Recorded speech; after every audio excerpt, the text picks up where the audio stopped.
인다는 그 생명길 갑시다. 예, 할렐루야. 우리 교회 성가대가 없다면 얼마나 많은 예배에 썰렁함이 있겠습니까? 하나님께서 이 성가대의 찬양을 크게 받으시는 줄을 믿습니다. 성가대가 연습하는 게 토요일 날 연습을 하고요. 시간이 그렇게 많지가 않습니다. 그래서 혹이 내가 교회 특별한 봉사를 하지 않고 있다, 무조건 성가대로 지원하셔서 들어가셔서 함께 찬양을 하다 보면 믿음이 이렇게 자랍니다. 새해에 여러분이 이제 헌신을 이렇게 작정하실 건데, 나는 2024년에는 성가대를 좀 들어가야 되겠다 하는 생각을 가지신 분들이 더 많기를 바랍니다. 오늘 이렇게 이제 예배를 드리면 2층에 앉으신 분도 계시고, 근데 여기 폭탄 맞은 것처럼 가운데가 뻥 띄었잖아요. 이게 뻥 띄었는데 이제 전부 다 뒤로 옆에를 앉아가 이렇게 생각하는 거예요. 교회가 뭐 썰렁해졌구나, 빈자리 보고 있는 거거든요. 그래서 혹시 뒤에 앉은 분들은 다음 이런 일이 있으면 여기 앉은 분이 빠져 있었을 때는 이제 내가 저 자리를 침노할 때가 되었구나 하고 차지하시고 앞쪽으로 오시면 훨씬 더 예배가 풍성해질 것을 생각합니다. 이 기둥 뒤쪽에 앉은 분들은요, 거기 춥기도 하고요, 소리가 잘 들리지 않기도 하고요, 저하고 아이 컨택이 잘 되지 않습니다. 저는 개인적으로 거기에 있는 분들을 거기 지역 우범 지역이라고 이렇게 생각을 해요. 그래서 음지로 있던 음지에 있던 양지로 나오는 은혜가 있게 되기를 바랍니다. 우리 옆사람 것을 인사하겠습니다. 열정이 기적을 낳습니다. 할렐루야. 적극적이고 열정적인 사람이 뭐냐면 역사를 이루게 되더라고요. 능력은 좀 부족할 수 있습니다. 그런데 열정을 가진 사람이 하나님의 큰 역사를 이루는 게 참 놀라운 일이 아니라 상식이에요. 그래서 어떤 경우 유명한 사람이 이런 이야기를 남겼는데요. 기회가 너를 발견하게 하라 하는 그런 이야기를 했어요. 우리는 기회를 붙잡으려고 기다리지만 기회가 너를 발견할 수 있도록 너를 노출시켜라, 이런 이야기거든요. 그래서 적극적이고 열정적인 사람이 뭘 아는 것처럼 뒤에 처져 있어도 아무도 몰라줍니다.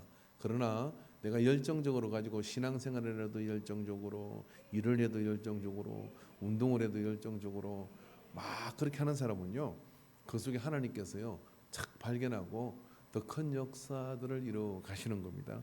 우리 교회가 좀 열정으로 불붙는 교회가 되기를 바랍니다.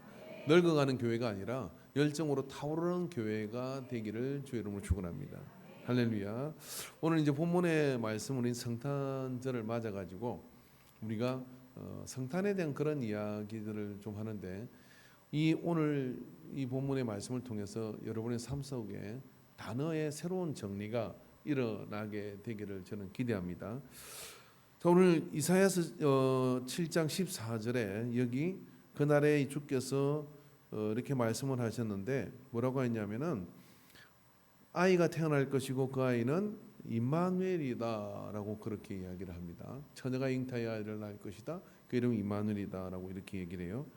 여러분, 임마누엘의 뜻이 무엇일까요?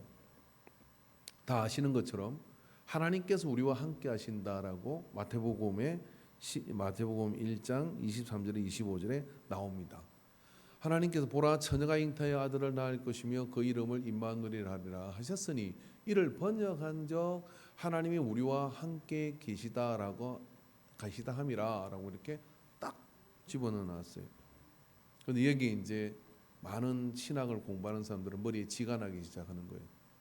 왜 지가 나느냐면 히브리어를 번역해서 하나님이 우리와 함께 하신다라고, 신약 성경은 헬라어로 써져 있는데 히브리어를 번역해서 임마누엘이라는 뜻이 하나님 우리와 함께 하신다고 마태가 이야기를 했는데 이게 틀린 거예요.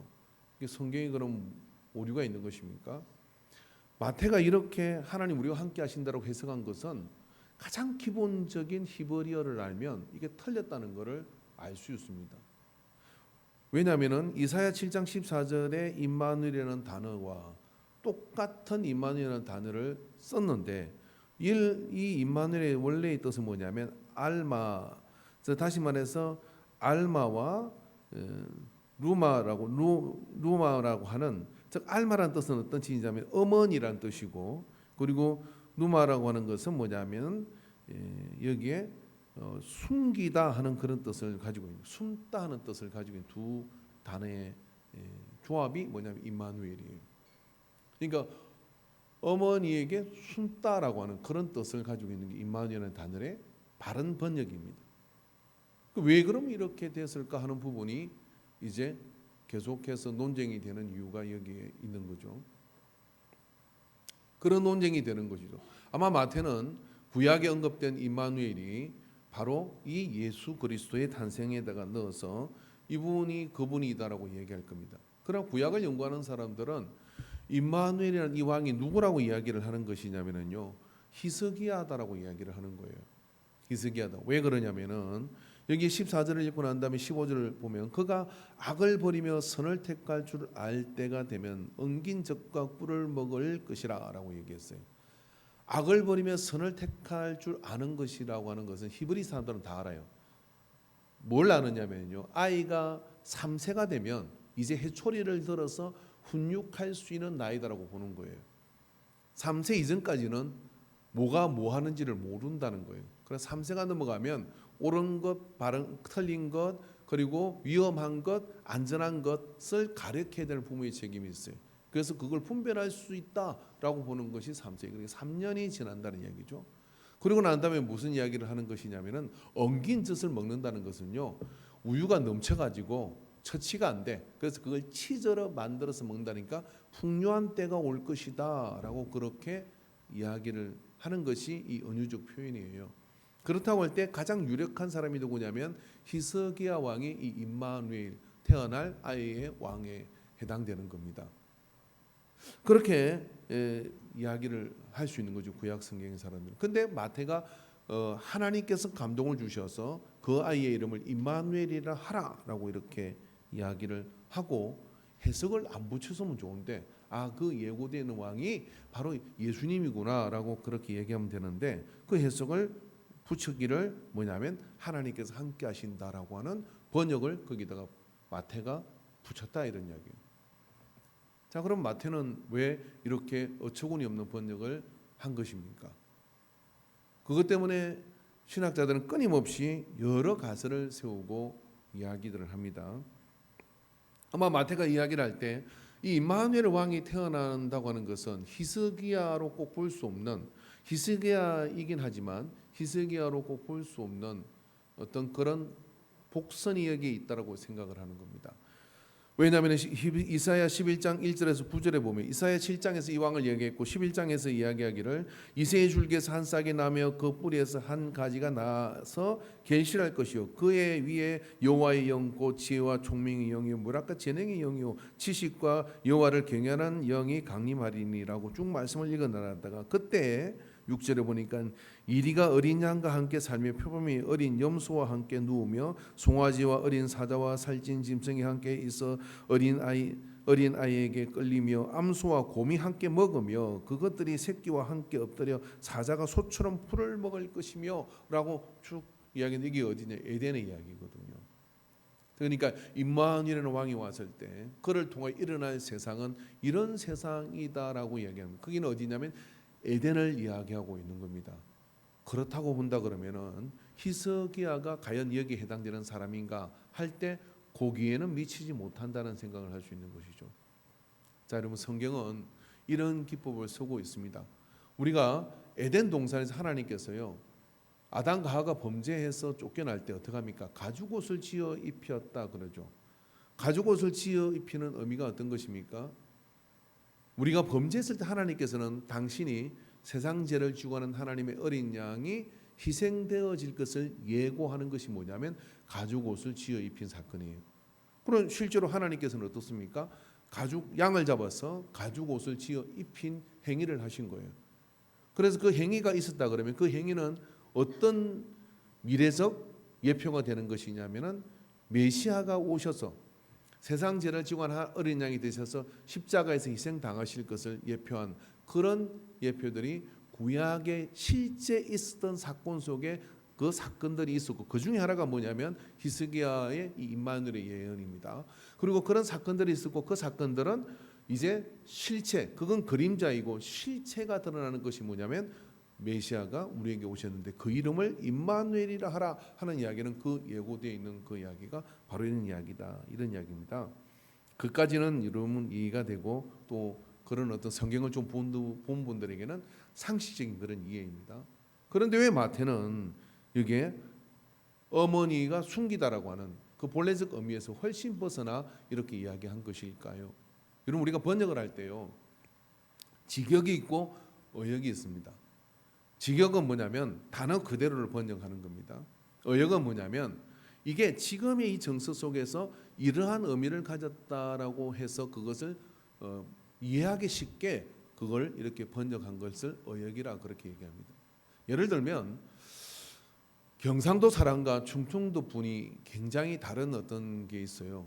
제가 보니까 이렇더라고요. 충청도에서는요, 밥을 먹으라고 이야기를 하면 이거 좀 드셔요 라고 얘기하면 이거 좀 먹어요 라고 얘기하면은 대슈 그래요.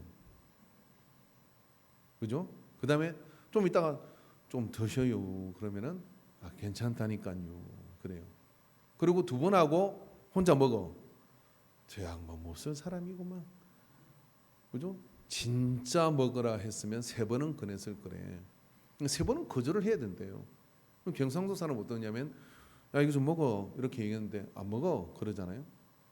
근데 두 번째 좀 먹으라니까 그러면 안 먹는다니까. 세 번째 그래도 먹어봐 그러면 차뿌라 하고 밥상 던지는 수가 있어요. 안 먹는다는데 왜 자꾸 먹으라 하는 거야. 내가 먹기 있어 안 먹는다는데 막 짜증이 정폭을 해요. 이해가 안 되죠. 우리 경상도 사람하고 충청 사람 만나면 맞겠어요?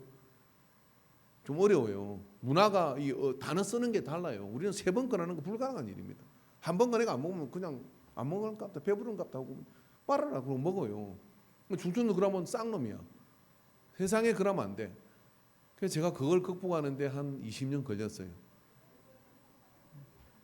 그 문화 차이가 이렇게 빙빙 돌려 이야기를 하니까 우리는 바로 직선적으로 이야기를 해야 되는데 온도 차이가 엄청 큰 거예요. 이게 뭐냐면 어역과 직역의 차이입니다. 그런 것처럼 마태는 오늘 우리에게 임마누엘이라는 단어를 누구나 아는 어머니라 하고 숨기다는 뜻을 가지고 있는 이 이야기는 어떤 이야기냐면요. 어머니가 숨기는 이야기는 어떤 거냐면요. 아이를 태중에 잉태했다 이런 이야기입니다. 임마누엘이라는 뜻은 좀 더 어역을 하자면 그런데 이걸 누구나 다 알고 있는데 이걸 뭐냐 하나님께서 우리와 함께 하신다는 뜻이다라고 딱 그냥 못을 이게 박아버렸어요. 여러분 이러한 어떤 것들 자 그렇게 마태는 그렇게 말한 어떤 근거를 가지고 이런 해석을 한 것일까요? 자, 하나님께서 이 성경에 여러분 마태복음이 써질 때 예수님이 말씀하실 때 받아 적겠습니다 하고 적었습니까? 그렇게 쓴 게 아니거든요. 그렇게 쓴 게 아니라 예수님이 십자가에서 죽으시고 부활하시고 성천하시고 사람들이 물어보기서 예수님 뭐라고 말씀하셨어요? 어떻게 사셨어요? 물어보는 거예요. 가만히 있어봐라. 내가 기억을 해볼게 하고 그러면서 그 이야기들을 지피라고 써내려간 것이 마태복음이고 마가복음이고 누가복음이고 요한복음이다 이 말이에요.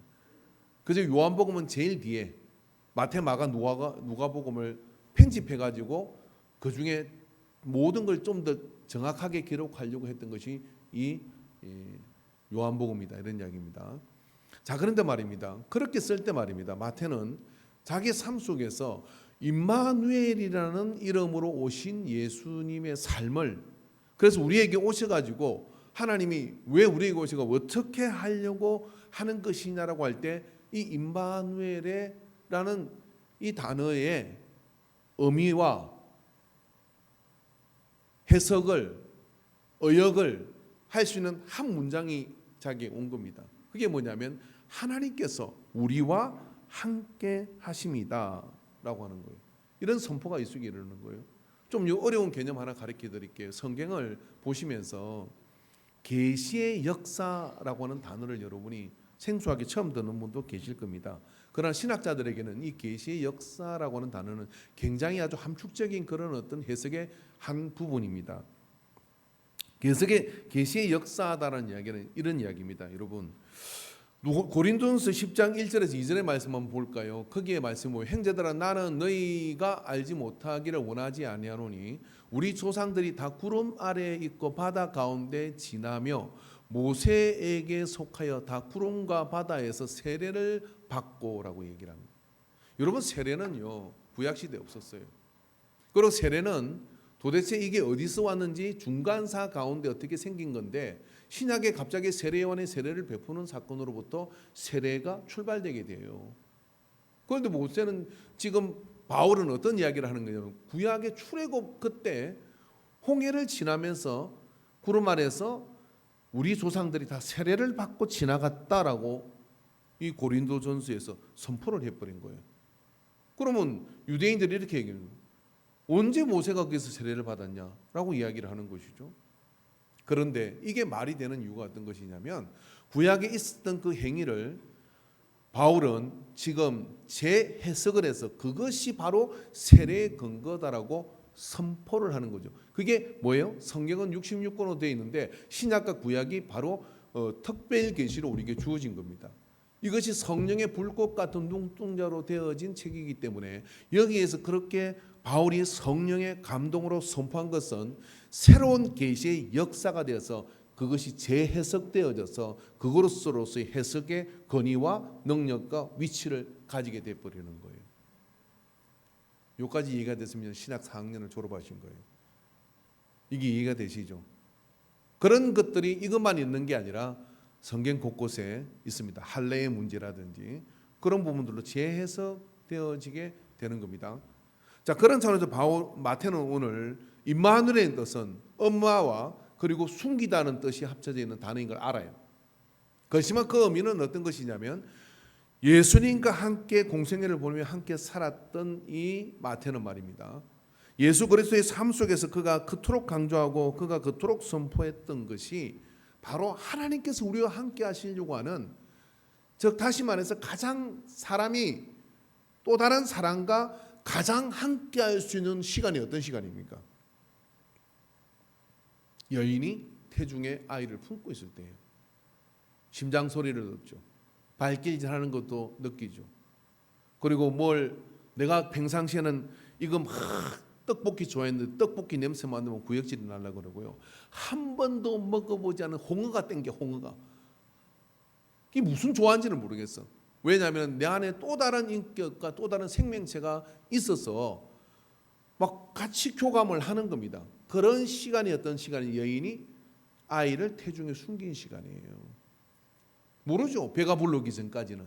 그러나 그 생명이 여기서 잉타하는 순간부터 바로 임마누엘이 그 속에서 일어나는 것이죠.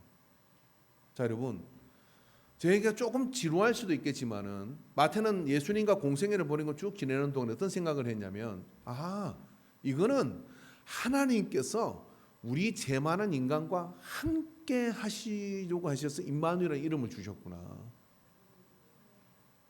함께 하시려고 하는 것. 그래서 이 첫머리에 마태복음 2장에서 그렇게 마태복음 1장에서 첫머리에 그렇게 이야기를 하는 겁니다. 보라, 처녀가 잉타하여 아들을 낳을 것이요 그 이름을 임마누엘이라 하리라 하셨으니, 하나님이 그렇게 하라했다는 거예요. 이를 번역한즉 하나님이 우리와 함께 계시다 함이라라고 땅땅땅 임마누엘의 뜻을 사전적 명의를 이름 그 해석을 갖다 정해버린 겁니다.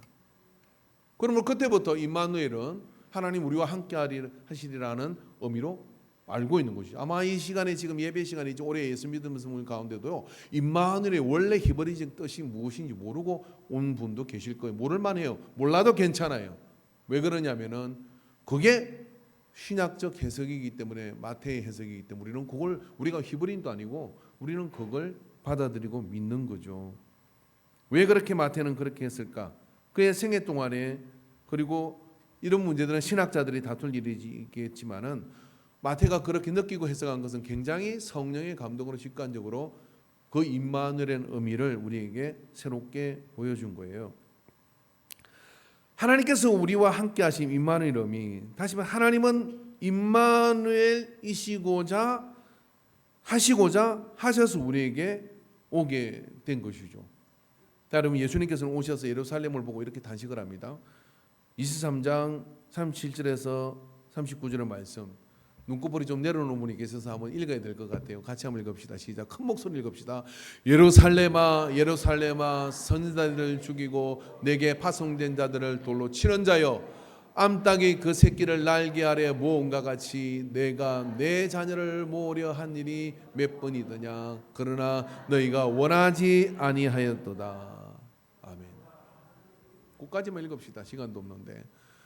암탉이 병아리를 날개 아래 품은 것처럼 누가 하나님이 그 백성을 함께 하시고자 그렇게 품고 그렇게 안으면서 이렇게 품으려고 함께한 임마누엘 하시고자 한 것이죠.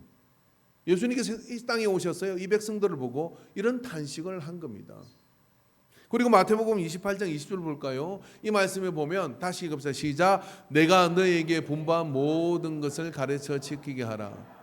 볼지어다 내가 세상 끝날까지 너희와 항상 함께 있으리라 하시니라. 말씀 띄워놓으십시오. 이번 한 주 동안도 여러분 한 번도 내 입으로 소리내서 말씀 안 읽은 분들도 계실 건데 제가 여러분 용서해 주는 게 하나님 여러분을 용서해 주실 거예요. 지금 읽었으니까. 그런 임마누엘의 믿음을 가지시기를 주 여러분 축원합니다. 여기 보면 하나님께서 가시면서 마지막 제자들에게 부탁하는 말씀 가운데 이야기죠. 내가 너에게 분부한 모든 것을 가르쳐 지키게 하라. 볼지어다 내가 세상 끝날까지 뭐 하겠다는 거예요? 임마누엘 하시겠다는 거예요. 함께 있을 것이다. 함께 있으리라. 그렇게 하심으로 인해서 당신의 삶을, 그러니까 마태는 보니까요, 예수님은 어찌든지 우리와 함께 하시려고 제가 묻은 우리를 털어가지고 씻어가지고 그렇게 깨끗하게 만들어서 예복을 입히고 그 다음에 그걸로 끝나는 게 아니라 내가 너희를 함께 하고자 집을 예배하러 간다. 처소를 예배하러 간다. 그러니까 천국 가서 내가 집 준비해놓고 기다리니까 나하고 같이 살자. 같이 살고 싶어서 한장을 하신 분 같은 거예요. 그러니까 임마누엘이라 하라 그 이름을 보며 마태는 그런 생각을 한 것이죠. 뭐냐면은 하나님께서 우리와 함께 하셔서 얼마나 함께 하고 싶으면 아이를 태중에 품은 여인처럼 그렇게 하나님께서 우리를 그 태에 품고서 이렇게 함께 하신다 하는 겁니다. 한번 물어봅시다. 오늘부터 여러분 하나님이 눈앞에 쫙 나타나시니까 예수님 눈앞에 쫙 나타나 여러분 집에 같이 있겠다 하시면 나는 너무 좋아요 하실 분가? 교회에서만 뵀으면 좋겠어요. 그냥 다른 차 타고 오세요. 제가요 신방을 가면요 저는 그 차를 타고 싶은데요 또 제가 차를 가지면 저분이 이쪽에 탔으면 좋겠는데요 자꾸 다 도망가요. 제 차가 좀 큰데 적은 차가 뒤에 짐도 실었던 조금 적은 차가 있는데 아니 거기 5명이 꾸역꾸역 들어가. 그 내 차는 3명이 타고 가는데 이리 오라고 해도 꾸역꾸역 들어가. 그 왜 그러냐는 게 불편하대. 제가 뭐 어떻게 했나요? 제가 뭐 막 뭐라 했나요? 대한민국에서 제일 안 뭐라고 착한 목사가 여기 있는데 누가 아멘 하나 해주세요.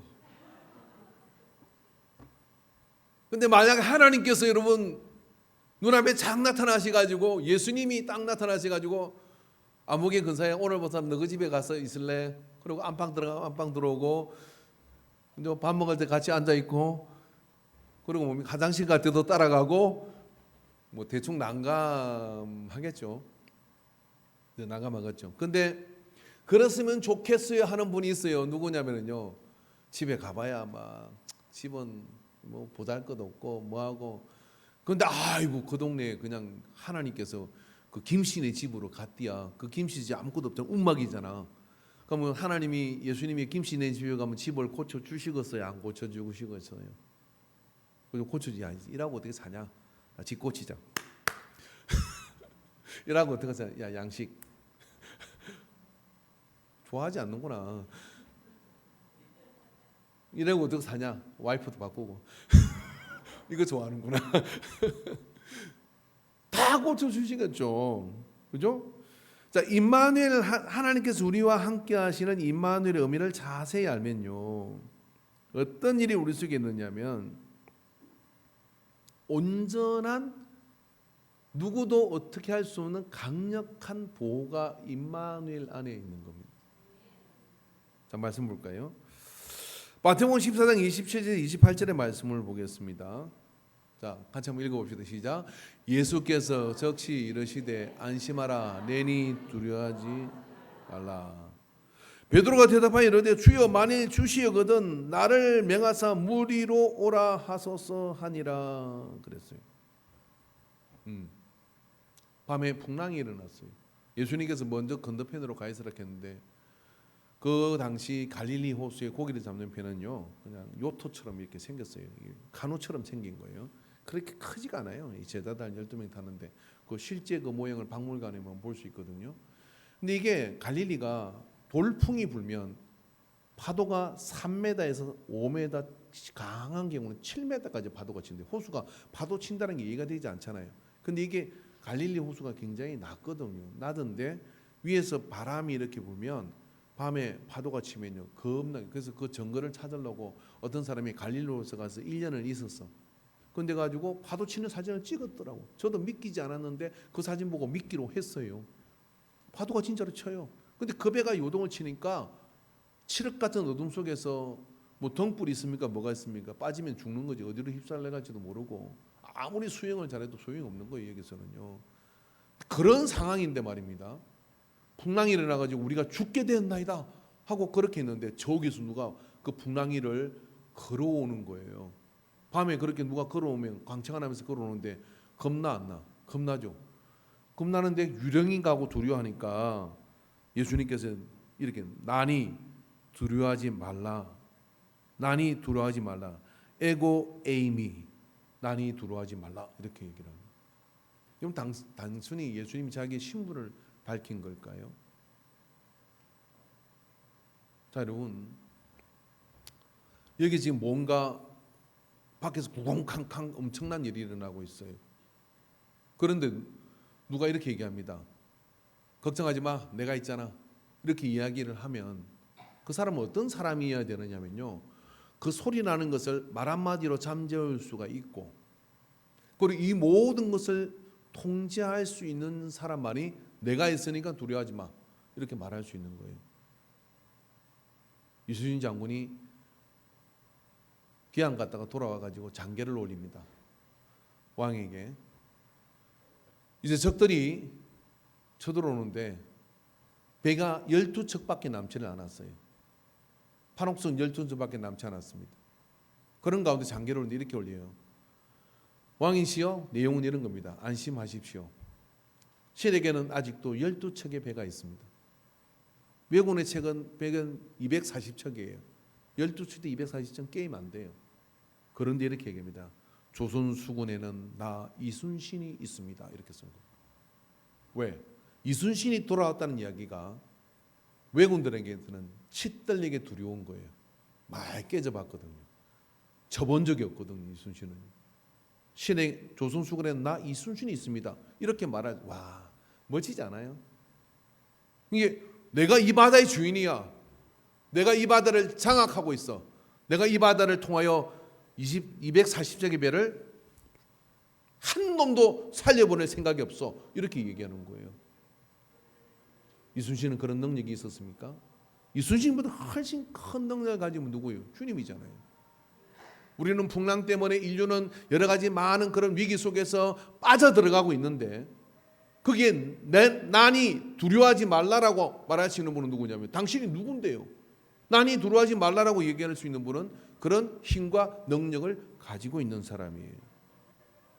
내가 곧 세상의 주인이고 이 세상을 만들었고 이 풍랑도 내가 일으킨 것이고 내가 통제할 수 있고 그래서 내가 잠잠하라면 잠잠하고 일어나라면 일어나고 이 모든 걸 장악한 사람만이 나니 내가 누군 줄 알면 두려워하지 않을 거야. 나니 두려워하지 마라고 얘기하는 거예요. 어느 집에 누가 밖에서 문을 두드려요. 야 문 열어 하고 문을 두드렸어요. 야 문 열어 할 수 있는 사람 누굽니까? 식구이거나 뭐 싸우러 왔거나 누구세요? 라고 그렇게 이야기를 했어요. 그런데 거기서 나야 라고 이야기하는 사람은 누굽니까? 아버지예요. 그렇지 않습니까? 밖에서 문을 두드리는데 말입니다. 밖에서 아버지가 집에 들어가는데 가장이잖아요. 가장. 아버지가 집에 들어가는데 나는 최정림이라는 사람인데 너네 아버지야. 이렇게 말하는 아버지 만났어요. 그 아버지는 집 나간 지 3년 된 분일 거예요. 집에서 아무 힘도 없는 분일 거예요. 대개는 어떻게 하냐면 나야 문 열어 라고 이야기하죠. 나다 라고 할 수 있는 사람은 누구냐면 그 집의 최고의 책임자 그리고 최고의 보호자가 할 수 있는 말입니다. 그러나 자식은 어떻습니까? 밖에서 문을 두드려요. 우리 애들도 그러거든요. 누구야? 그렇게 얘기하면 나 성지예요. 성윤이에요. 성찬이에요. 그래 성찬이구나 성윤이구나. 전화를 해도 그렇게 하죠. 제가 전화했는데 이렇게 애한테 전화합니다. 그거 있잖아 난데 이러고 얘기하는데 누구세요? 그러면 자식 새끼가 아니지. 확 갈아버려야 돼요. 그냥 아버지 음성을 몰라보는데 그 자식이 애미애비를 못 알아보면 그 자식이 아니죠. 근데 자식은 어떻습니까? 자기 신분을 밝혀요. 왜? 저희 어린이집 우리가 저기 오남매인데요. 우리 어머니가 애를 부르려면 이렇게 부르더라고요. 자 미숙이를 부르고 싶은데 미하야 미수가 미승아 미수가 그다음에 나와. 다 알아. 그 이름을 부르자. 그러니까 자식은 어떻게 보면 자기 신분을 7명 중에 밝혀야 돼요. 자기가 누구라고 밝혀야 돼요. 그래야 알아보여요. 그죠? 이게 차이가 있는 거예요. 주권자와 그렇지 않은 분의 차이인 거죠. 그래서 예수님께서 무리를 난이 두려워하지 말라 하는 이야기는 나 예수야라고 이야기하는 제자들에게 하라 하는 게 아닙니다. 이 세상을 장악하고 있는 그가 지금 임마누엘, 급의 임마누엘 하신다 하는 이야기입니다. 그러므로 인해서 무리를 풍랑이 일고 있는 무리를 걸어오시죠. 내가 풍랑을 밟고 있어. 그리고 그 위에 올라가서 풍랑을 꾸짖어 고무를 베고 주무시다가도 일어나셔서 풍랑을 꾸짖어 잠잠하라 하니까 바다가 잔잔해져 버린 거예요. 왜? 이 세상의 주인이시거든요. 그가 지금 뭐 하는 거예요? 나와 우리와 함께 하시겠다는 겁니다. 출애굽기 3장 14절의 말씀을 볼게요. 여기에 보면 모세가 애굽으로 그 백성을 인도하러 가야 되는데 가라 못 가겠습니다. 가라 말 못합니다. 너 형이 있잖냐. 가라 능력이 없습니다. 지팡이 던져봐라. 막 하나님께서 설득을 하죠. 그런데 모세가 나중에 이제 말이 막히니까 이러는 거예요. 누가 보냈다고 해야 가들이 말을 들을 거 아닙니까? 히브리인들 저한테 배신하고 나 히브리인들 때문에 거기서 왕자 자리 잘 있다가 쫓겨났습니다. 그 가고 싶어서 한 게 그쪽으로 오줌도 누지 않았어요. 40년 동안. 모세는. 왜냐하면 그쪽을 쳐다보면 좀 치가 떨려. 그래서 안 갈라 하는 거예요. 그런데 말입니다. 가라고 하는 거예요. 그랬더니 하나님이 모세에게 이렇게 얘기합니다. 하나님이 모세에게 이르시되 나는 스스로 있는 자니라. 이게 뭐냐면 난이 이거예요. 나는 스스로 있는 자다. 내 이름 알 필요 없어. 왜냐하면 네가 알든 모르든 간에 세상은 내가 지배하고 있는 거야. 세상은 내가 만들었고 그리고 끝낼 거야. 그리고 그 백성을 내가 데려 나올 거야. 난이 두려워하지 마라 하는 말씀과 같이 나는 스스로 있는 자니라. 또 이르시되 나는 이스라엘 자손에게 이같이 이르기를 스스로 있는 자가 나를 너희에게 보내셨다 하라. 너는 말할 거 없어. 가서 스스로 있는 그가 나를 보냈다라고 얘기하는 거죠. 이돈 씨라는 분이 계셨잖아요. 그분이 무역센터 부총재까지 했어요. 쌍둥이 밀등 무너질 때 그게 무역센터잖아요. 미국에 가서 무역센터 부총재가 됐어요. 원래 이분은 영국으로 유학을 간 거예요. 영국으로 유학 갔다가 대개는 한국에 와서 미국 비자 받고 가야 되는데 영국에서 미국으로 바로 갔어요. 이게 특이한 케이스인데 영국에 유학을 또 갔는데 돈도 많이 안 가지고 이랬거든요. 그래서 그 옥스퍼드인가 그 대학에 가가지고 나는 이 학교 들어와야 됩니다 이렇게 얘기했어요. 그랬더니 네가 왜 이 학교에 들어와야 되나 이러니까 내가 이 학교 들어오면은 앞으로 이 학교에 어마어마한 인재가 되어서 이 학교의 영광이 될 거다라고. 그 무슨 추천서 가져왔냐 그러니까 위에서 보냈습니다. 그래서 이 말이 먹혀 안 먹혀? 그 위에 누구? 그러니까 위에 계신 분입니다. 그러는 거예요. 그 누구냐? 하나님이 보내서 왔다 이렇게 얘기한 거예요. 먹혔어요. 그래서 담당자가 굉장히 박장대소를 하고 그러면 총장 만나보자 하고 만나본 겁니다. 만나보가지고 그렇게 해서 그 위치까지 올라갔었어요. 대단하지 않습니까? 내가 너를 보냈어. 그래서 스스로 있는 자가 보냈다라고 이야기하는 것이죠. 스스로 있는 자가 보냈다 이 말은요. 신명기 32장 39절은 모세의 삶 속에서 이거 하나 의지하고 가는 겁니다. 말씀을 읽어봅시다. 시작. 이제는 나하고 내가 그인 줄 알라. 나 외에는 신이 없도다. 나는 죽이기도 하며 살리기도 하며 상하게도 하며 낫게도 하나니 내 손에서 능히 빼앗을 자가 없느니라. 없도다. 자, 여러분, 모세가 애굽에 갔을 때요, 하나님은 바로의 마음을 강팍하게 만들었습니다. 10가지 재앙까지 안 가도 돼요. 나인강이 핏빛으로 바뀌고 막 개구리가 공중으로 들어오고 이쯤 되면 소름 끼쳐서 손 들고 하나님밖에 없구나 하고 손 들고 나가야 되잖아요. 근데 빼지게 장자 죽을 때까지 버텨. 그 왜 버티게 만들었냐면요, 애굽의 10가지 신을 산산히 하나님은 박살냅니다. 누구 때문에? 애굽 사람들 때문에 아니요. 430년 동안이나 그 우상에 쩌들어 살던 유대인들에게 누가 참 신인지, 뭔 말이에요? 내가 누구인지, 하나님이 누구신지, 하나님이 이까지 신상들 다 박살낼 수 있는 그 땅의 신이 아니라, 가나안의 신이 아니라 이 우주가 다 하나님 것이라는 것을 철저하게 알게 하시려고. 어떻게? 그가 스스로 있는 그가 이 세상의 유일한 신이고 절대 주권자라는 걸 알게 하시려고 10가지 재앙으로 박살을 내는 거예요. 10가지 재앙으로 박살을 내고 그것에 대한 믿음이 생긴 이들이 광야를 지나가는 겁니다. 그리고 광야로 나갔더니 홍해가 톡하니 가로막혀 있어요. 그 어떡합니까? 모세를 원망하잖아요. 근데 하나님께 밤에 기도할 때 모세가 하나님께서 야, 걱정하지 마, 지팡이 그쪽으로 내밀어. 왜? 바다 그거 내가 만드는 거야. 바다 그거 내가 만드는 거야. 아마 여러분은 제 설교를 들었으면 이해할지 모르겠지만요, 그 위성 지도를 보면 두바이 사이로 나가는 그 길이 하나 있어요. 그게 그 떨기나무라는 책을 썼던 분에 의하면 거기 밑에 애굽의 마차바퀴가 있는 걸 수중 촬영을 했더라고요. 근데 되게 거기는 이 홍해라는 건요, 갱사도가 어마어마하게 내려가는 깊은 바다입니다. 그런데 말입니다, 딱 거기만 얕은 바다예요. 놀라운 거예요. 하나님께서 뭘 하셨냐면 그 홍해 밑에 길을 만들어 놓은 거예요. 그래가지고 그 길을 건너가도록 내가 홍해 만들었고, 그 만들기면서 내가 수천 년 동안 거기다가 모래를 집어넣어가지고 길을 만들어 놨어. 와, 이런 분하고 같이 동행하고 싶지 않습니까? 그리고 어떤 지나가는 노인이 저보고 이렇게 얘기합니다. 목사님 참 꿈이 많으시네요. 목사님 하고 싶은 대로 하십시오 라고 이야기하면 제가 뭐라 그래요? 누구십니까? 이렇게 물을 거 아니에요. 근데 옆집 사는 저기 뭐 제가 이 동네 좀 오래 사는 노인입니다 라고 이야기하면 저는 한 귀로 듣고 주님이 날 도우시지 사람이 도우냐 하고 가겠어요. 그런데요, 우리나라 최고의 재벌인 이건희 씨가 요 지나다가 교회가 이쁘다고 들어왔어. 딱 봐도 방송에서 본 분이잖아요. 근데 아이고 목사님이십니까? 참 여기서 귀한 일 하시네요. 남이 복 받는다고 그러지 말고, 우리 교회 조이어스 교회가 있어요. 월세를 3억씩 내요. 월세를 3억 낸다니까. 교회 건물이 없어요. 월세를 3억씩 낸다. 이해가 안 돼. 조이어스 교회가 있습니다. 근데 그 교회 3억을 어떻게 감당하냐? 삼성가의 며느리가 누구 하나 거기 놓은대요. 이 한 사람이 11조가 월세를 감당해요.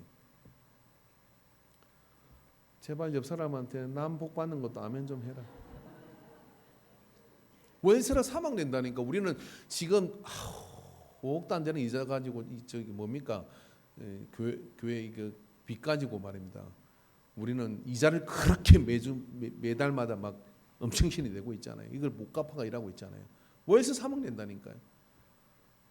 근데 그 노인이 와가지고 내가 삼성그룹 회장인데 목사님 하고 싶은 대로 하시면 제가 어떻게 하겠어요? 바로 옆에 땅 사지. 그러고 막 교회를 빵, 주사장 빵 막 이래가지고 막 저 스카이 라운지 식당 짱 만들어가지고 교회 밥 먹으려면 인간교회로 가라. 거기는 완전 뷰가 장난이 아니다. 하고 싶은 거 너무 많지. 예? 그러면 어떻게 하겠어요? 마음껏 하죠 뭐. 예?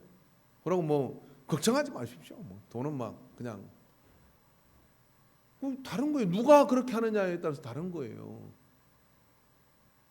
나 예수 사람한테 그 하나님이 당신하고도 함께 한대. 이게 쫄지 마. 겁먹지 마. 내가 그인 줄 알게 할 것이다. 내가 주권자인 걸 알게 할 것이다. 뭐 하시겠다는 거? 그런 내가 너 모세 너의 백성과 함께 할 것이고, 그럼 우리 하도 답답하니까 사람 몸 입고 가지고 임마누엘이라 하는 거예요. 함께 하기 싫다는 거예요. 그죠? 그래서 그분이 나와 함께 하면 어떻게 됩니까? 그 속에 그분의 능력이 내 가운데 있기 때문에 믿음이 커지는 거예요. 믿음이 뭐예요? 믿음이 뭐냐면요, 하나님과의 관계 속에서 그분을 경험함으로, 그리고 그분을 의지하고 신뢰하는 게 커지는 게 이게 믿음인 거예요. A-라고 SK 쓰는 핸드폰에는요, 인공 지능이 돌아가지고 이렇게 뭐 대화를 받아줘요. 재밌는 질문을 많이 하거든요. 목사는 뭘 하는 사람인가 이렇게 하면요, 목사는 뭐하고 1, 2, 3에 쫙 가르쳐줘요. 그래서 제가 오늘은 믿음이 뭐냐라고 이렇게 물으니까, 믿음은 하나님을 경험해서 하나님을 아는 것을 통하여 가지게 되는 마음이래. 여러분보다 나. 그래서 나 너 좋아하는데 나하고 결혼할래 그랬더니 우리는 우정의 관계래. 너무 재밌어. 근데 대답이 똑 떨어져요. A다도 아는데 그게 뭐냐면 하나님을 경험해서 누군지 하나님을 알게 되어서 생기는 마음이 믿음이래요. 그럼 그 믿음으로 우리는 그 믿음을 통해서 세상을 이길 수 있는 겁니다. 예배를 구경하는 게 아니라 하나님을 경험하는 그 믿음을 통하여 우리는 스스로 계신 자, 이 세상의 주인이신 자, 나니 두려워하지 말라. 스스로 있는 자가 너를 보냈으니 가서 그렇게 이야기해. 지팡이 하나 달랑달랑 들고 왔습니다. 거기 모세 잡아 죽이려고 기다리는 사람들, 모세를 배신하고 쫓아내던 히브리인들 다 있는데 가가지고 백성을 내놓으시오 라고 이야기를 했다 이 말이에요. 네가 뭔데 내놓으라 하느냐? 스스로 있는 자가 말했습니다. 그런데 말 듣습니까? 안 듣지. 웃기는 소리하고 있네. 웃기는 소리하고 있네가 시작된 재앙이 나중에는 금 싸들어 붙여서 바리바리 싸가지고 제발 좀 나가다오 하고 한미천 챙겨가지고 그 백성이 100만, 장정만 100만 그 이상의 숫자가 행렬을 가지고 광야길로 들어서요. 근데 광야길로 들으시면 뭐가 있어요? 농사를 짓겠습니까? 뭐 하겠습니까? 근데 임마누엘 대신 하나님께서 구름 기둥과 불 기둥을 인도하시는데 낮에는 그늘을 만들어 주죠. 밤에는 불 기둥으로 온기를 주죠. 새벽에는 불 기둥과 구름 기둥 함께 가지고 더 막 엄청나게 막 불쇼가 일어나면서 불기둥과 구름 기둥만은 불기둥이 서는 거예요. 그렇게 해서 막 함께 하시면서 옷이 헤어지지 않도록 지켜주시죠. 샌달이 닳지 않게 해주시죠. 다 책임지고 광야 40년을 데려가요. 뭐 하라고요? 하나님이 함께 하시면 얼마나 좋은 건지. 갈 길을 몰라도 괜찮아요. 성막 위에 있는 구름이 움직이면 어떨 때는 일주일 만에 움직이고, 어떨 때는 한 달 만에 움직이고, 어떨 때는 1년 만에 움직이는데 그 구름이 움직이는 대로 따라가는 그 백성들, 그게 이런 광야 생활인 거예요. 그래서 뭐 하려고 하는 거예요?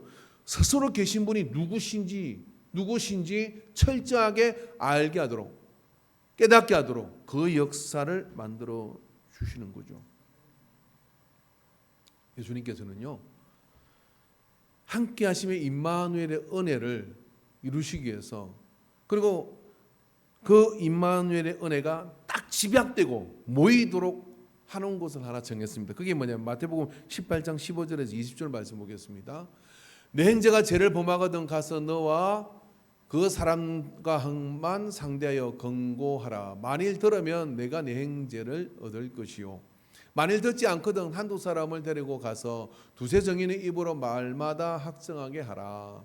만일 그들의 말도 듣지 아니하거든 교회에 말하고, 에클레시아 교회에다 말하고, 교회의 말도 듣지 않거든 이방인과 세리와 같이 여겨라. 진실로 너희에게 이르노니 무엇이든지 너희가 땅에서 매면 하늘에서 매일 것이고 무엇이든지 땅에서 풀면 하늘에서도 풀리라. 자, 이거 띄워놓으십시오. 자, 누구에게 이야기를 하는 겁니까? 누구에게 이걸 주는 겁니까? 자, 나니 두려워하지 말라고 풍랑을 잠재우신 예수님께서 그와 같은 동일한 통치권, 주권적 역사를 교회에다가 줬다는 얘기예요. 아멘이십니까? 그래서 교회를 통해서 뭐냐면 우리는 임마누엘의 은혜 속에 있으면 교회가 이 모든 것을 지키시는 역사가 그 속에 나타나는 거예요. 네가 땅에서 매면 하늘이 매일 거고 땅에서 풀면 누가? 교회가, 즉 그리스도를 주로 고백한 사람들이 모여서 이룬 이 교회가 말입니다. 세상을 능히 이기는 거예요. 엄보의 권세가 이기지 못하는 것이 바로 이 교회인 것입니다. 교회를 통해 우리는 능히 세상을 이길 수 있는 그런 역사들을 위임해 주신 거예요. 그 다음 절 봅시다. 진실로 다시 너희에게 이르노니 너희 중에 두 사람이 땅에서 합심하여 무엇이든지 구하면 이게 교회거든요. 하늘에 계신 내 아버지께서 그들을 위하여 이루게 하시리라. 두세 사람이 내 이유로 모인 곳에는 나도 그들 중에 임마누엘 하시겠다는 거예요. 임마누엘. 그렇게 이 땅에 있는 모든 교회는 다 뭐냐면 임마누엘 교회예요. 어제 저녁에 제가 이 설교를 막 준비하고 있는데 어떤 집사님이 서울에 갔는데 목사님 이런 교회가 있어요. 그 사진을 딱 찍어서 보냈는데 교회 이름이 임마누엘 교회예요. 유리로 참 멋지게 지었더라고요. 저는 오늘 이 설교를 통해서 하나님께서 우리에게 우리 교회가 이 땅에 있는 모든 교회가 임마누엘 교회 되기라. 주께서 함께 하시는 교회.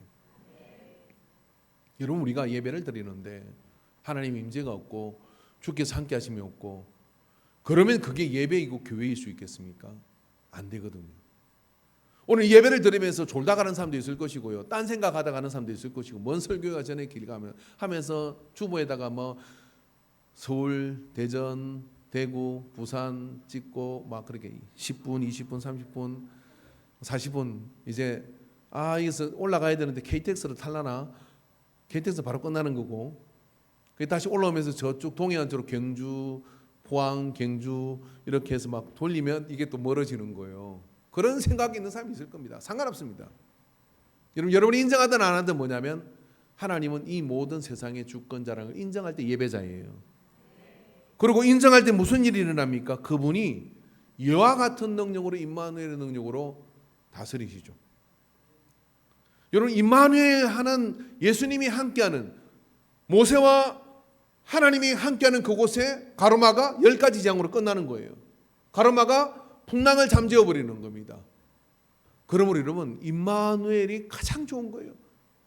감리교 창시자인 잔 웨슬리가 죽음에 이런 이야기를 하겠습니다. 내가 헌금에 대한 설교를 안 해가지고 내 교인들 중에 부자가 없다. 두 번째 얘기가 이겁니다. 여보게 친구 가장 좋은 것은 주께서 함께 하심이네.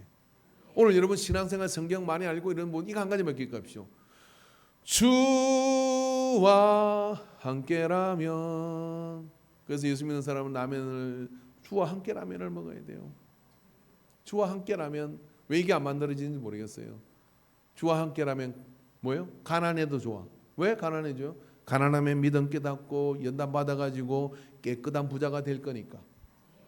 주와 함께라면 병들어도 좋아. 아픈 것을 통해서 내가 얼마나 연약한 존재인지를 깨닫고 하나님께서 나를 치유하심을 경험할 거니까. 그래 더 아파가지고 영 안 나면 천국 빨리 가니까 할렐루야. 주와 함께라면 다 좋은 거예요. 임마누엘 할 때 우리는 성도로서의 빛을 발하는 거고 그 역사를 이룰 수가 있습니다. 할렐루야. 하나님은 도망쳐온 애굽으로 돌아가라고 말씀하시며 스스로 있는 자라고 말씀하시면서 그와 같은 역사들을 등 떠밀어서 모세를 보냈어요. 모세가 실패했습니까? 모세 앞에 가로막히는 건 다 죽었어요. 모세 앞에 가로막히는 건 다 박살나 버렸습니다. 모세가 힘이 센 겁니까? 아니요. 그곳에 하나님이 임마누엘하고 계시는 겁니다. 우리가 뭐 얼마나 능력이 대단들 하겠어요? 그런 거 없거든요. 다 나이 들고 늙어가고 힘듭니다. 그러나 마지막까지 하나님께서 나와 함께 하심에 대한 임마누엘의 은혜를 붙들고 가는 사람은 얇은 종이짝처럼 힘이 없어 보여도요. 그 종이짝이 콘크리트 벽돌에 딱 갖다 붙어 보이죠. 주먹으로 깰 자가 없어요. 그걸 어떻게 박살냅니까? 깰 수가 없어요. 주먹이 다 박살나는 거지. 우리는 그런 존재입니다. 여러분 두려워하지 마십시오. 임마누엘의 은혜 속에 서게 되기를 주의 이름으로 축원합니다. 할렐루야. 여러분 이번 성탄절의 감격스러움은 임마누엘의 의미를 알 때 그 성탄의 감격에 우리는 들어가게 될 거예요. 주님이 오시는데 기쁘다 구주 오셨네. 뭐가 기쁜데? 내 죄를 사하시니 기쁘다. 그리고 어떻게 했는데요? 우리와 함께 하시겠다는 거예요. 탈탈 털어갖고 깨끗이 씻어갖고 우리를 데리고 천국까지 가시겠다고 하신 거예요. 그게 임마누엘이에요. 그렇게 임마누엘을 한 그것을 내가 믿고 받아들이면 주님이 내게 오시는데 부담스럽습니다. 뭐 어떡합니다 이러겠습니까? 어서 오십시오 주님. 그래서 내 삶을 정결하게 그리고 내게 연약함을 고쳐주셔서 담대하고 강하게, 그래서 예수님이 나와 함께 하신다는 것을 믿는 믿음만큼 우리는 담대해질 수 있는 겁니다. 놀라운 일들을 이룰 수 있는 것이죠. 여러분 근본 임마누엘의 은혜가 여러분 속에 넘치기를 바랍니다. 그래서 그 임마누엘의 은혜가 있는 사람은 교회와 항상 함께합니다. 그냥 그죠? 열심히 교회와 이렇게 함께하면서 그 은혜 속에 서게 되죠. 자, 그런 일들이 이번 24일 저녁에 꼭 있기를 바랍니다. 임마누엘 선교회가 제일 앞장서서 이렇게 하시겠지만은, 예, 그죠? 근데 24일 저녁 5시에 우리 이제 이렇게 하나님의 영광을 돌릴 건데, 열심히 준비한 분들도 있잖아요. 그리고 주님이 그곳에 오셔서 있는데 여러분 빠져보십시오. 그런 임마누엘이 안 된 거예요. 임마누엘이 안 되는 거예요. 임마누엘은 주님과 함께하는 거예요. 주님과 함께하는 거 어디? 주님이 눈에 보이십니까? 교회와 함께하는 거예요. 교회가 주님 몸된 교회이잖아요. 그래서 여러분 신앙생활 잘하는 법은 간단합니다. 교회에 모이라 할 때 모여서 같이 예배하고 같이 여행하고 같이 기도해야 하고 같이 찬양하고 같이 밥을 먹고, 밖에 아무리 맛있는 거 있어도요 주일날은요 식사하고 가세요. 맨날 밥 남아가지고 그걸로 뭐 이게 식혜를 만들어놨잖아 이렇게 고민하지 말도록, 그래서 싹 먹어불고 막 그렇게 해서 그렇게 교회가 될 때 그 임마누엘의 은혜가 넘치는 거예요. 그런 은혜가 24일 저녁에 있기를 바랍니다. 그래서 24일 저녁에는 추석을 부르는가 이제 체크를 하려고요. 그래가지고 누가 임마누엘 하나 올 때 여러분 이런 날은 참 좋지 않습니까? 어떻습니까? 그냥 예배드리러 가자가 아니라 어릴 때 추억도 있고 그러니까 그렇게 교회 가자 그러면 어릴 때 자기도 연극한 게 있고 이런 사람들이요 추억과 항수가 일어나요. 미국 교회는 이렇게 보니까요 꼭 선극을 하더라고요. 우리 교회는 선극을 이번에도 안 하는 것 같은데 똑같은 스토리예요. 뭐 마리아 나오고 뭐 그다음에 요셉 나오고 이러잖아요. 근데 할머니가 손녀를 지도해. 왜? 할머니가 마리아 출신이야. 그래서 니도 마리아가 됐구나 하고 연기 지도를 해요. 그럼 애들이 나와서 이렇게 하면요 그 문제 뒤에서 선생님들이 막 그러고 여기 있는 부모들도 말이야 이렇게 해야 돼 막 그러고 그러면서 이렇게 해가지고 말잔치가 돼요. 말잔치가. 저도 어릴 때 연극을 했거든요. 근데 저는 요셉을 안 시켜주더라고요. 내가 좋아하는 애가 마리아를 하는데 요셉을 안 시켜줘. 얼마나 지금 연기력이 부족하대. 그래서 목동이가 제 목동. 몇 년 동안 목동이만 했어. 찍힌 이유가 있었어요. 목동 일을 할 때 드디어 이게 후라시를 켜놓고 목동 3명이 모여가지고 이게 벨이 지금 막 와가지고 저희 와국간이 지금 비추고 있어 막 그래요. 그래서 천사의 소리가 들려. 그죠? 천사의 소리가 들으면서 목동들에게 유대 땅에 지극히 낮은 곳에는 평화요 기뻐하시면 내 평화로다 막 그러면서 참 말씀이 나와. 그런데 목동일이 이게 무슨 소리지? 목동이 그죠? 예수님이 나셨나 막 이렇게 하고 가야 되는데 제가 목동인데 대사를 까먹었어. 그리고 딱 한 30분 가만히 있었어요. 그러니까 한 해 선배인 그 친구 그 형이 연기력이 좋았어요. 얼른 나가채가지고 네가 당황했구나. 그러고 어떡하냐 내 대사를 해가지고 자 우리 마곡간으로 가보자 하고 대답을 했어. 그래서 그날부로 저는 연기가 잘렸어요. 그래가지고 항상 목동이 할 수 있겠냐면을 물어봐요. 그랬던 시절이 이렇게 아련히 생각이 나는데 얼마나 행복한 시간이었는지요. 얼마나 또 감격스러운 시간입니까? 그러니까 끝나고 났더니 어떤 선생님 와가지고 괜찮아 성님아 괜찮아 그러면서 너 잘한 거야. 너 때문에 많이 웃었잖아. 그렇게 해서 행복했던 시간들이 있습니다. 이게 24일 저녁에 있는 거죠. 그 은혜가 여러분 속에 다 있었어서 한 명, 2명 가자고 해서 오셔서 이 선물도 준비하고 이랬으니까 우리 교회 임마누엘의 주님 오심이 얼마나 감격스러운 일인지 나누는 은혜가 있기를 주의 이름으로 축원합니다. 기도하겠습니다. 하나님 아버지, 주님이 우리와 임마누엘 하실 때 우리는 걱정과 염려가 하나님이 역사하는 능력과 이유가 되는 것을 믿습니다. 나니 두려워하지 말라. 주의 음성을 가슴에 새기고 험악한 세상으로 나갑니다. 그러나 아버지는 그 험악한 세상은 주와 함께 갈 때 우리에게 기회를 제공하고 더 큰 역사를 이루는 발판이 될 것을 믿습니다.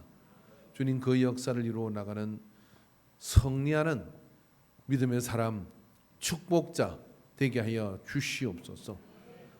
승리자가 되게 하여 주옵소서. 예수님의 이름으로 기도합니다. 찬양 드리시겠습니다. 손을 주님이 붙들고 있습니다. 한순간도 주님은 이 손을 놓지 않으십니다. 믿습니까? 기도합시다. 하나님 아버지, 이 손을 꼭 붙들고 주와 함께 가는 임마누엘의 삶을 살게 하여 주옵소서. 그렇게 살고 있음을 믿습니다. 내가 주님의 손을 뿌리치고 놓을 때라도 주님은 이 손을 한 번도 놓지 않으시고 그 모든 위험으로부터 우리를 지켜주실 뿐만 아니라 그 모든 상황 가운데 우리를 연단시키셔서 이기고 승리하도록 마침내 만들어 가실 것을 믿습니다. 주여, 이 손을 꼭 붙잡아 주시옵소서. 동행하여 주시옵소서. 교회 공동체를 통하여 그와 같은 역사를 이루게 하소서. 귀한 예물을 구분해서 주 앞에 올려드립니다. 영광을 받아 주시옵소서. 11조 예물을 드리면 내 삶의 주권자가 하나님을 고백한 가정의 주권적 역사심을 허락하여 주옵소서. 감사 예물을 드린 믿음의 그 고백들 위에 날개를 달아주셔서 하나님의 역사를 매일매일 경험하는 역사가 있게 하여 주옵소서. 건축원의 심은 예물을 기억하셔서 저들의 가정이 견고한 반석 위에 서게 하여 주시옵시고, 성결을 위해 심은 예물을 주님 받으시고 먼 곳에 나가지 못하지만 구원받는 영혼들이 넘쳐나게 하여 주옵소서. 생일을 맞아 예물을 드립니다. 이 딸의 산 가운데 주님 동행하셔서 지켜주시옵시고 강건케 하여 주옵소서. 1000번 내 단을 샀습니다. 영광을 받아 주소서. 주의 은금을 시간을 드리고 몸을 드렸습니다. 주여, 이 몸의 모든 질병은 나사렛 예수 이름으로 떠나갈지니라. 오히려 그 질병이 나를 강하게 만들고 온전하게 하여 더 큰 하나님의 역사를 이룰 수 있는 강건한 몸이 되게 될지니라. 역사하여 주시는 것을 믿습니다.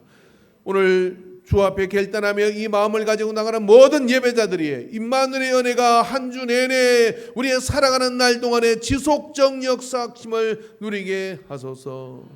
이제는 우리 주 예수 그리스도의 구속의 은혜와 하나님 아버지의 끝없는 사랑하심과 성령 하나님의 역사하심이 오늘 임마누엘 교회를 통하여 이루시는 그 임마누엘의 은혜가 마음에 새겨지고 그러한 삶 가운데 주와 함께 가는 삶을 작정한 모든 예배자들의 머리 위에, 교회 사역 위에, 가정 위에, 저들의 모든 사업 위에, 또 모든 기회들 위에 이제로부터 영원토록 함께 있을지어다. 아멘.